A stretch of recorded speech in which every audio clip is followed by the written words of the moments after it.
Hi, this is CA Satish Jalan and welcome to our YouTube's community costing polling results session. Friends, this is week 5 of our polling results. 4 week already बीत चुके हैं and बड़ा मजा आ रहा है। मजे की बात यह है कि जो भी क्वेश्चंस है वो कहीं उठा के चिपकाया नहीं जा रहा है। ऐसा नहीं है कि कहीं से लेके आपको दे दिया। होममेड है, हाथ से बना बना के प्यार से आपको परोस परोस के खिला रहे हैं। सो उसका स्वाद तो तभी मिलेगा जब आप उसको चख के देखोगे, राइट। मुझे क्वेश्चन बना बना के मजा आ रहा है, बच्चों को सॉल्व कर करके मजा आ रहा है। शुरुआत में 200 लोग 250 लोग पार्टिसिपेट कर रहे थे, अभी 400 500 600 कुछ कुछ पोल में 700 से भी ऊपर लोग पार्टिसिपेट कर रहे हैं। आप अगर इंटरेस्ट लेंगे तो और इंटरेस्ट आएगा। वहीं ये पोलिंग हम लोग हमारे एसजीसी के टेलीग्राम चैनल में भी चला रहे हैं, जिसमें भी हर पोल में 400 500 700 लोग पार्टिसिपेट कर रहे हैं। सो कहीं ना कहीं कुछ तो बात है, कुछ तो सीखने मिल रहा है। दोस्तों, अगर आज ये वीडियो आप पहली बार देख रहे हैं और किसी कारण से आपको पोलिंग क्या है उसके बारे में अभी जस्ट पता चला, तो मैं बता दूं कि YouTube कम्युनिटी पे हमारा काफी समय से कॉस्टिंग का पोलिंग क्वेश्चंस चल रहा है, जिसमें हम आप लोगों का समझ लॉजिक को चेक कर रहे हैं। इससे कॉस्टिंग को नेक्स्ट लेवल पे ले जाया जा सकता है। अगर आप इंटर के स्टूडेंट है तो आपका लर्निंग और नेक्स्ट लेवल का होगा। फाइनल के स्टूडेंट है तो आपका लॉजिक और क्लीन अप हो जाएगा। ठीक है, इंटर के लेवल के स्टूडेंट्स भी इसमें पार्टिसिपेट करें तो फाइनल के भी पार्टिसिपेट करें। जो इंटर के स्पेसिफिक पोल्स है, थोड़े बेसिक लेवल के हैं, वो हम लोग सिर्फ हमारे टेलीग्राम चैनल में चला रहे हैं। टेलीग्राम चैनल में जाना है, सिंपल है, t.me/sgc इंस्टीट्यूट मारिए। यूट्यूब में सर्च इंजन में गूगल में मिल जाएगा, या फिर यूट्यूब कम्युनिटी में जाकर आप हमारे चैनल पे ये वाला एक लिंक है ना, देखिए टेलीग्राम का, इस पर भी क्लिक कर सकते हैं। बहुत ईजी है, टेलीग्राम में जस्ट सर्च कर लीजिए एसजीसी इंस्टीट्यूट, तो भी आपको मिल जाएगा। तो आइए मैं आपको बताता हूँ फटाफट हमारे इस वीक के पोल्स का रिजल्ट्स। सही आंसर क्या है? लास्ट वीक तो क्या था कि most of the answers in audience correct थे, बट उसके पहले वीक में बहुत सारे क्वेश्चंस बहुत ट्रिकी हो गए थे, तो most of the answers audience के इनकरेक्ट हो गए थे। तो मैं थोड़ा सा आपको फटाफट बता दूं। मैं क्विकली आपको स्नैपशॉट भी दे देता हूं कि मैं यहाँ पे क्या कर रहा हूँ अपने यूट्यूब चैनल पे, वो भी आपको बता देता हूँ। इससे थोड़ा सा हमारे और आपके बीच का एक वो अपडेट भी आ जाता है कि लास्ट वीक मैंने Ahmedabad branch of CA institute के साथ सीए इंटर और सीए फाइनल का कॉस्ट रिवीजन क्लासेस लिया। बहुत मज़ा आया उसको करके, और वो सारा क्लासेस मतलब पूरे वेस्ट इंडिया के स्टूडेंट्स, करीब 11-12 चैप्टर ऑफ आईसीआई के साथ मिल के कराया गया था। Literally it was very enjoyable. खैर, टुडेज कॉस्टिंग पोल 22 नंबर का बात हो रहा है। Higher life of project has these kind of risk associated with. जिस प्रोजेक्ट का लाइफ ज्यादा हो जाता है उसके साथ कैसे रिस्क एसोसिएट होता है, ये सब क्वेश्चन कॉस्टिंग में भी पूछ सकता है, क्वेश्चन एफएम में भी आ सकता है। और ये क्वेश्चन आपका नॉलेज तो बढ़ा ही रहा है ना, कि कोई प्रोजेक्ट है जिसका लाइफ ज्यादा है तो उसमें क्या रिस्क होगा, कि उसके वर्कर इनएफिशिएंट होंगे, कि उसका फ्यूचर कॉस्ट अनसर्टेन होगा, कि उसका कंप्लायंस रिस्क आएगा। इसका सही जवाब है uncertain future cost, and audience इसमें काफी हद तक करेक्ट ही है। ठीक है, क्योंकि बड़ा जितना दूर का प्रोजेक्ट होता है ना, हम लोग ऐसे तो एस्टिमेट कर लेते कि क्या कॉस्ट ऑफ रेवेन्यू होगा, बट उतना दूर का तो नहीं कर पाते, फ्यूचर अनसर्टेन ही होता है। और जितना बड़ा लाइफ ऑफ प्रोजेक्ट है, एक प्रोजेक्ट है मान लीजिए न्यूक्लियर पावर प्लांट लगा रहे हैं जिसकी लाइफ 40 साल है, तो आप 40 साल का तो कॉस्ट एस्टिमेट करके एनपीवी नहीं निकाल पाओगे, और 40 साल का आज खड़े खड़े कॉस्ट कैसे निकलेगा। तो वो सब प्रोजेक्ट एक तरह से रिस्की होते हैं, इसलिए कि उसमें फ्यूचर में क्या क्या कॉस्ट आ जाएगा we never know. Next, poll number 23 में आ जाइए। इसमें बोल रहे kanban can be use in both manufacturing and service industries. इसका जवाब है true, yes, it can be used in service industries also. ऐसे में kanban system Japanese manufacturing system का एक हिस्सा है, जिसको अपने जस्ट इन टाइम सिस्टम भी बोलते हैं, जिसको विजुअल क्यू सिस्टम बोलते हैं, विजुअल क्यू। बेसिकली वो जो इलिटरेट वर्कर्स हैं उनको भी हिंट दे दे के कुछ ना कुछ उनसे काम करवा लेने का सिस्टम को कैनबैन सिस्टम बोलते हैं। अब नया जमाना में ये सर्विस इंडस्ट्री में भी अप्लाई किया जाता है by making a dashboard whereby you can put 3 columns. One column will have all the work which is to be done, to do works. Second column will have work in progress already started, and third column will have work already done. तो जैसे ही सारा काम service industry में लाया जाएगा उसको to do में डालेंगे, फिर टू डू से जैसे किसी एक काम को उठाया जाएगा उसको उठा के वर्क स्टार्टेड या वर्क इन प्रोग्रेस में डाल देंगे, फिर वो जब हो जाएगा तो उठा के वर्क डन में डाल देंगे।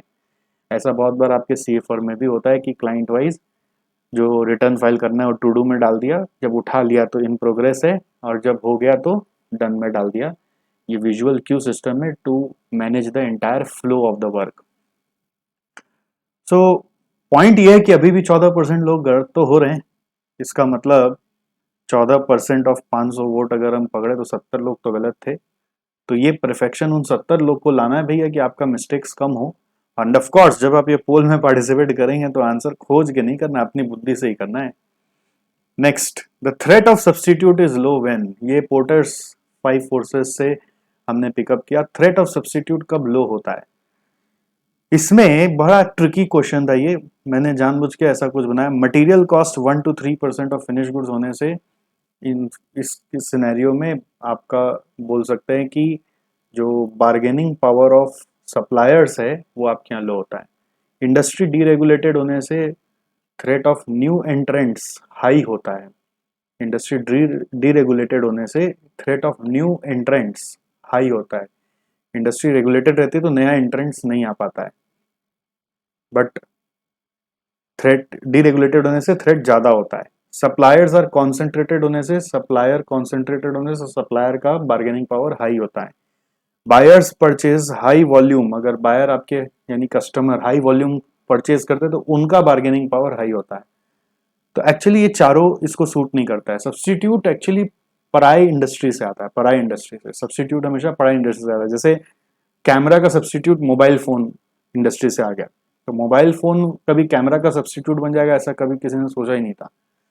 तो वो पराई इंडस्ट्री से आता है। चारों बात इस चीज को लागू नहीं करती है, तो इसका सही आंसर है none of the above. And आप देख लीजिए इसमें बहुत सारे बच्चे गड़बड़ हो गए, हो सकता है वो कुछ और सोचने लगे होंगे, मैं मानता हूँ इस बात को।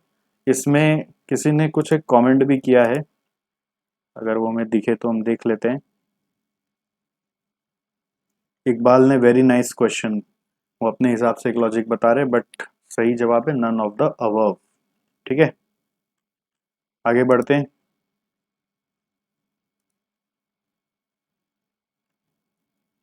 नेक्स्ट में आ जाइए। Yes, poll number 25 number poll बहुत इजी सा था। All irrelevant cost are sunk cost but all sunk cost are not irrelevant. Actually इसका सही जो सेंटेंस था वो था all sunk cost are irrelevant but all irrelevant cost are not sunk cost. मैंने उसको घुमा दिया, बच्चे कैसे इसको समझ पाते हैं।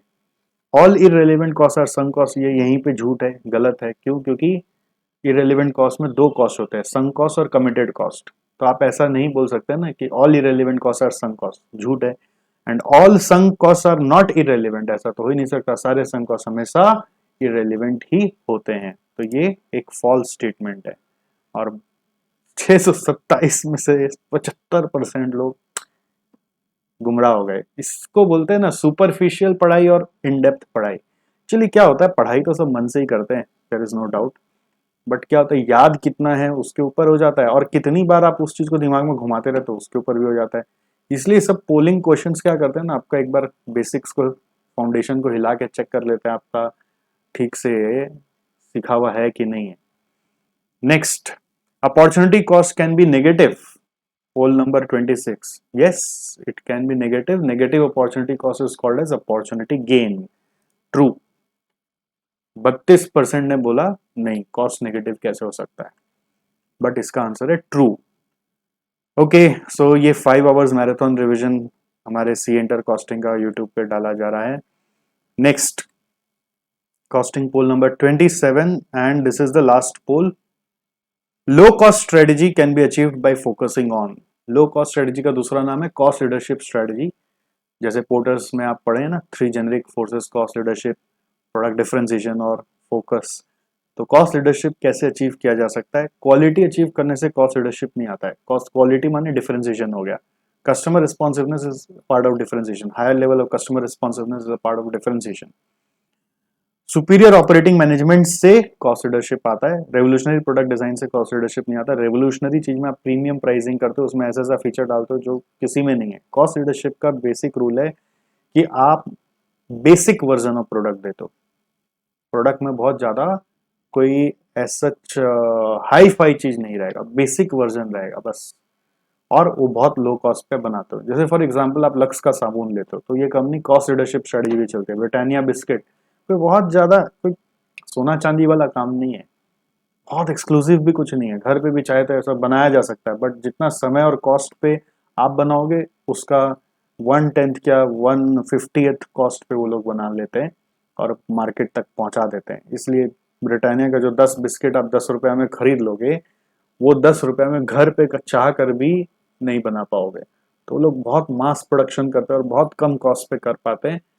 तो कॉस्ट लीडरशिप वो लोग फॉलो करते हैं by way of superior operating management.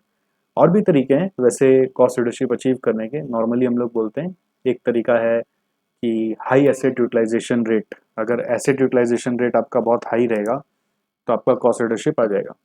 Second number, आपके यहाँ पे अगर आप ये खोज लेते हो कि कैसे वेस्टेजेस कम हो, तो कॉस्ट लीडरशिप आ जाएगा। कैसे कॉस्ट लीडरशिप आएगा? वेस्टेजेस कैसे कैसे कम हो, ठीक है।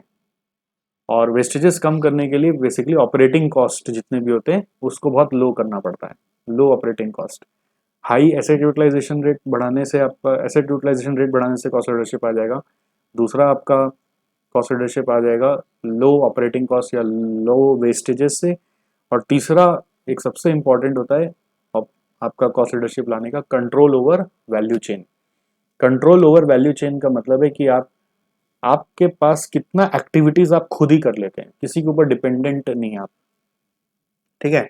जैसे आप अगर इवन सप्लायर का काम भी अपने यहाँ पे कर पाते हैं तो इससे ये सबसे लो कॉस्ट होता है। या सप्लायर से ऐसा सप्लायर से बार्गेन कर पाते हैं आप जो कोई और नहीं कर पाता। जैसे वॉलमार्ट सबसे ज्यादा बार्गेन कर पाता है अपने सप्लायर से, और उसका बेनिफिट फिर वो अपने कस्टमर को भी दे पाता है। तो पॉइंट ये कि आपका कंट्रोल ओवर वैल्यू चेन कितना है, आपका बाकी सारा एक्टिविटीज। कॉस्ट लीडरशिप कब आता है? जब बाकी सारा एक्टिविटीज आपके ग्रिप में कितना, आप खाली प्रोडक्शन पे ध्यान दे रहे हो, मार्केटिंग पे ध्यान नहीं दे रहे, आप अपने और भी जो डिफरेंट अकाउंटिंग डिपार्टमेंट है या फाइनेंस डिपार्टमेंट है उस सब पे ध्यान नहीं दे रहे। हर एक एक्टिविटी पे जब आपका कॉस्ट कम होता है, हर एक एक्टिविटी पे जब आपका कॉस्ट कम होता है तो फिर कॉस्ट लीडरशिप आता है। तीन मेन बात है, हाई एसेट यूटिलाइजेशन, सेकेंड लो ऑपरेटिंग कॉस्ट और लो वेस्टेज।